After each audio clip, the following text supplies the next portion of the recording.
আসসালামু আলাইকুম, স্বাগতম রুহানি উস্তাদ ইউটিউব চ্যানেলে। তো আজকে খুবই গুরুত্বপূর্ণ একটা টোটকা চিকিৎসা দিতে যাচ্ছি।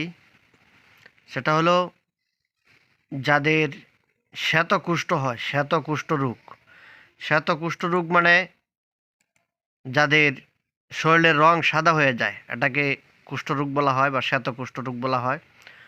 খুবই পীড়াদায়ক একটা রোগ।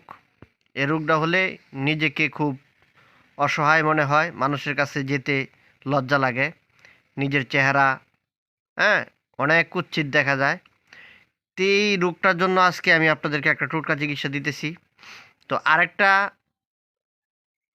তদবির দিব, এটার মধ্যেই আমি আপনাদেরকে দিব খুবই পুরাতন কিতাব থেকে আপনাদেরকে টোটকার চিকিৎসাটা দিতেছি, ইন্ডিয়ান কিতাব থেকে। তো আরেকটা টোটকাও দিব এটা একসাথে। তো এই কিতাবটা বিক্রি হয়ে যাইতেছে, এই জন্য মনে করতেছি যে দুইটা টোটকা চিকিৎসা আপনাদেরকে আমি দিয়ে রাখি, যা আপনাদের উপকার হবে। তো আজকে আমি আপনাদেরকে দিতেছি, দেখেন, শ্বেতকুষ্ঠের ওষুধ। শ্বেতকুষ্ঠ মানে যাদের শরীর সাদা হয়ে যায়, শরীরের বিভিন্ন অংশ সাদা হয়ে যায়, তারা আপনারা এই চিকিৎসাটা ফলো করবেন এবং ওই অনুযায়ী কাজ করবেন। খুবই সহজ নিয়ম আমি আপনাদেরকে দেই, যে নিয়মগুলো কঠিন সে নিয়মগুলো আমি আপনাদেরকে দেই না। তো এখানে আমি আপনাদেরকে দিতেছি, দেখেন, ডুমুর পেষণ করে গাওয়া ঘি ও চিনি দিয়ে হালুয়া তৈরি করে প্রত্যেক 40 দিন পর্যন্ত খেলে শ্বেতকুষ্ঠে উপকার হয়। ঠিক আছে? তো আমি আপনাদেরকে বলে দিলাম, এখানে যেভাবে বলে দিতেছি ওইভাবেই কাজ করবেন আপনারা।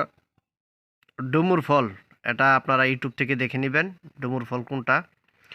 ডুমুর ফল পেষণ করে গাওয়া ঘি, একবারে খাঁটি ঘি দিবেন এবং সাথে কিছু চিনি দিবেন। চিনি দিয়ে এটা আপনারা হালুয়া তৈরি করবেন। এই হালুয়াটা প্রত্যেক খালি পেটে, আপনারা এগুলি সব কিতাবে গোমর লেখা থাকে না, খালি পেটে খেতে হবে। প্রতিদিন খালি পেটে 40 দিন পর্যন্ত খেলে কুষ্ঠে উপকার হয়। তো দেহের কোনো স্থানে ফুলে গেলে বা বেদনা হলে, দেখেন, পুরাতন তেঁতুল যতটা হবে তার সমভাগ সন্দব লবণ সমভাগ নিয়ে তার সঙ্গে 8 গুণ পরিমাণে জল দিয়ে ভিজিয়ে চটকে দিয়ে কাত বার করে নিন। ওর ছিবড়েগুলি ফেলে দিয়ে ফোটাতে থাকুন। যখন বেশ গাঢ় হয়ে মলমের মতো হবে, নামিয়ে অল্প গরম ও ফুলা বেদনায় জায়গায় প্রলেপ দিন। ফুলা বা বেদনা দূর হবে। তার ফলে পোকা না লাগার জন্য অবস্থা: যে গাছের ফলে পোকা লাগে সেই গাছের খানিকটা কাঠ ভেঙে গঙ্গায় ফেলে দিলে সেই গাছের ফলে পোকা লাগবে না। এটা পরীক্ষিত। তো আপনারা দেখেন, ফলে পোকা না লাগার জন্য ব্যবস্থা: যে গাছের ফলে পোকা লাগে সেই গাছের খানিকটা কাঠ, মানে একটা ডালা আপনারা ভেঙে গঙ্গায় ফেলে দিলে, মানে নদীতে ফেলে দিবেন, সেই গাছে ফলের পোকা লাগবে না। তো এই দুইটা চিকিৎসা আমি আপনাদেরকে দিলাম। ইনশাল্লাহ আপনারা কাজ করবেন, আমার জন্য দোয়া করবেন, চ্যানেলটা সাবস্ক্রাইব করে রাখবেন, চ্যানেলের পাশেই থাকবেন। এই চ্যানেল থেকে আজকে আপনাদেরকে এই টোটকার চিকিৎসাটা দিলাম, সামনে আপনাদেরকে আরও দিব ইনশাল্লাহ। এই চ্যানেল থেকে বাস্তবে আপনারা অনেক ভালো ভালো বিদ্যা শিখতে পারবেন ইনশাল্লাহ।